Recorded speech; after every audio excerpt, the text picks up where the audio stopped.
నమస్తే, నేను మీ MV Naidu. Vizianagaram main bulletin పడి చూస్తే ఆ దైవమే ఇచ్చిన తీర్పు అంటూ మెయిన్ హెడ్డింగ్లో మనం చూస్తూ ఉన్నాం.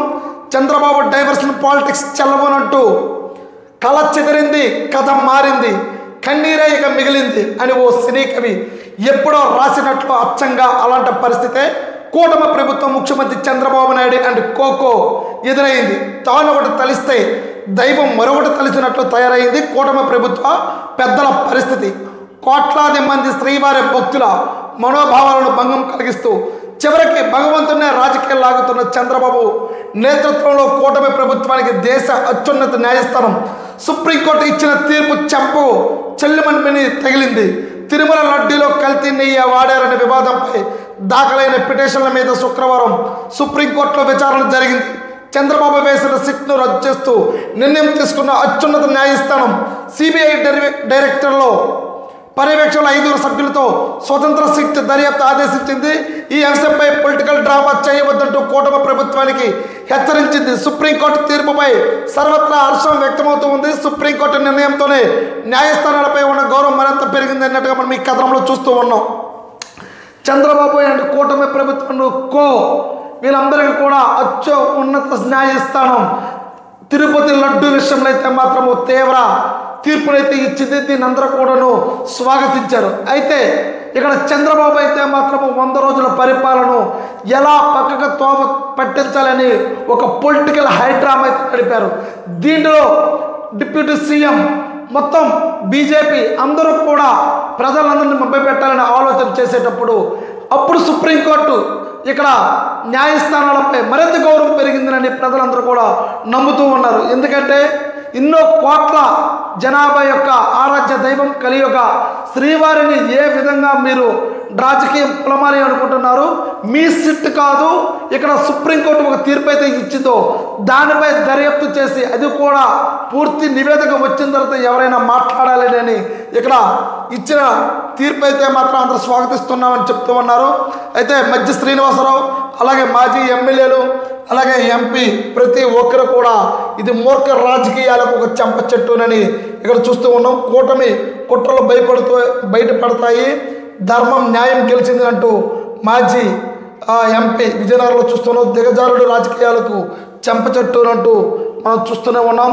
అలాగే చంద్రబాబు అబద్ధానికి తగిన శాస్తి జరిగిందని ఇక్కడ మనం రాజా వైఎస్ఆర్సీపీ నియోజకవర్గ తలే రాజేష్ కూడా చెప్తూ ఉన్నారు. రాజకీయాల కోసం దేవుణ్ణి వాడుకోవడం తగదునని చెప్తున్నారు.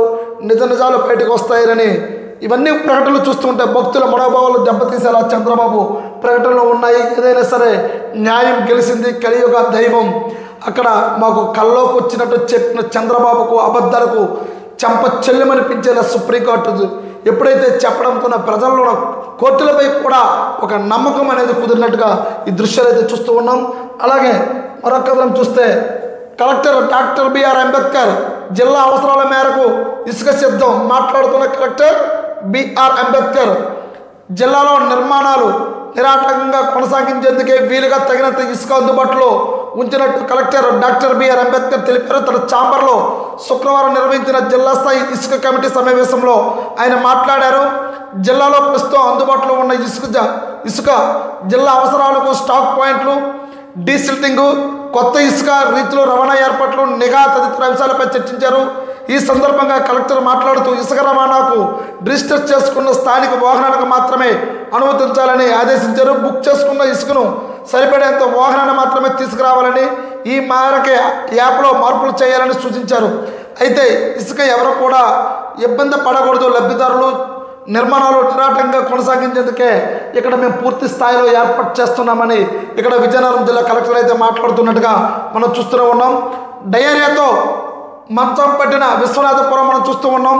గ్రామంలో నిర్వహిస్తున్న వైద్య శిబిరంలో చికిత్స పొందుతున్న రోగులు అలాగే 25 మందికి అస్వస్థ, 2 మృతి, మరో 9 మందిని చికిత్స కోసం విజయనగరం తరలింపు పట్టించుకొని ఉన్నత వైద్యాధికారులు ఆందోళనలో గ్రామస్తులు మెరుగైన వైద్య సేవలు అందించాలని డిమాండ్.